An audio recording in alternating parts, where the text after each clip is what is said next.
Canada, the 1930s. On the western plains, men are destitute. These are two faces of the prairies.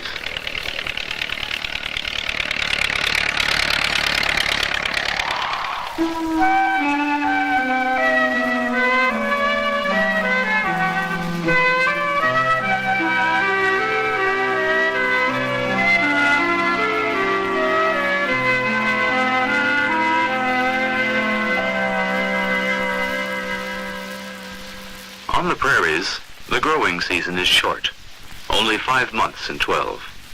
But in just a few years, men, women, and children from many nations turned this land into one of the Earth's great granaries. Part of the North American wheatlands, the original Canadian prairies stretched 300 miles north to south and 800 miles east to west. In the north is a wooded region, the parklands. The Rockies and the Canadian Shield are natural boundaries to the north, west, and east. To the south, the 49th parallel forms a political border. By the mid-19th century, all this land, part of a great fur empire, had been acquired by the Hudson's Bay Company. Between two small settlements in the far west and one on the Red River, the only men were hunters, traders, missionaries, and the original inhabitants.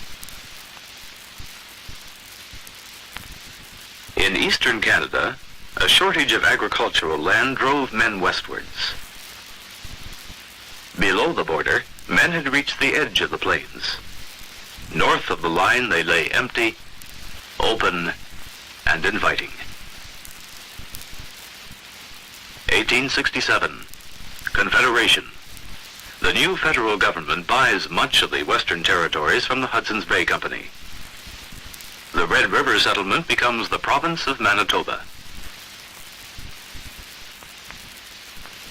Law is established.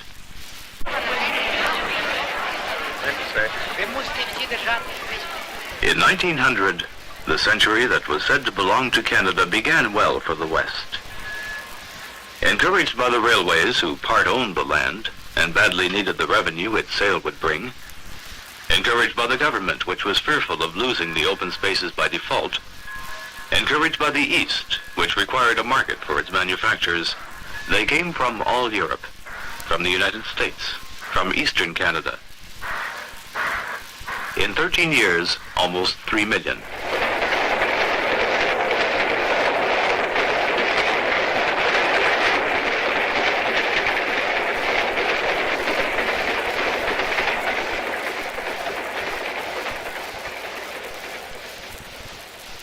Newcomers could obtain title to their land by working it for 3 years. 160 acres of virgin soil, a quarter section, cost just $10. Parts of the plains of Manitoba and the new provinces of Saskatchewan and Alberta became the estate of the drylanders, the short grass farmers.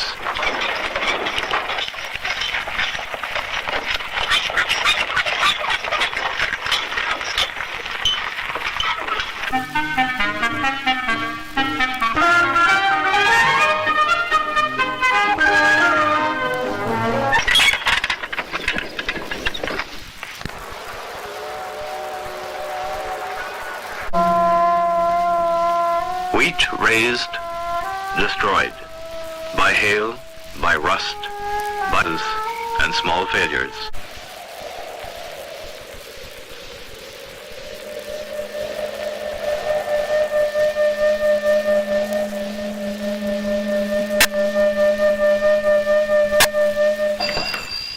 Operator. Road, rail, telephone, linked the prairie communities with the rest of the country and drew neighbors closer together. The telephone was usually a party line. How many guarded conversations, heavy with innuendo? How many homes had these 3 books in common? Life was as enjoyable as anywhere else. Comfortable, warm, slower than today.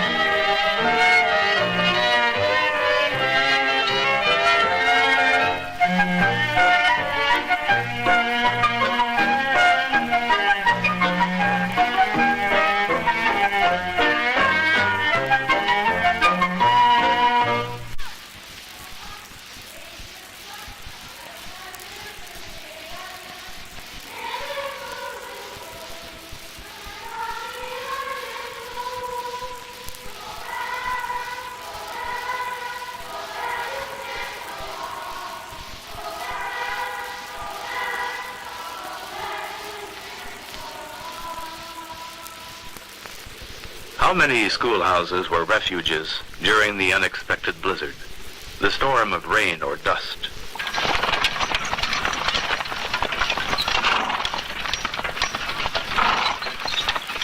Markets, prices, climate, all were variable from year to year.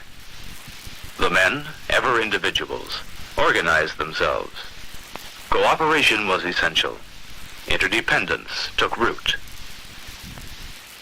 The Western peoples, despite their ethnic differences, grew together in the growing villages, towns, and cities strung along the track.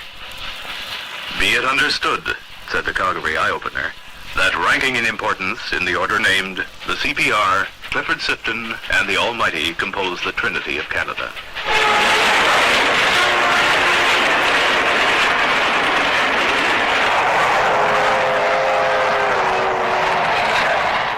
During the day, the farmers complained about the freight rates.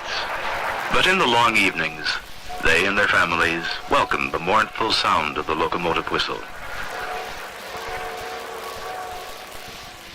In the time of depression, trains still ran, but with different freight. Farms dwindled. The unemployed made cities grow. Possessions, hope, dignity disappeared. Causes, reasons, whys and wherefores didn't help men then, but they did result in plans for the future. World conditions and new technologies encourage greater variety in farming, new industries.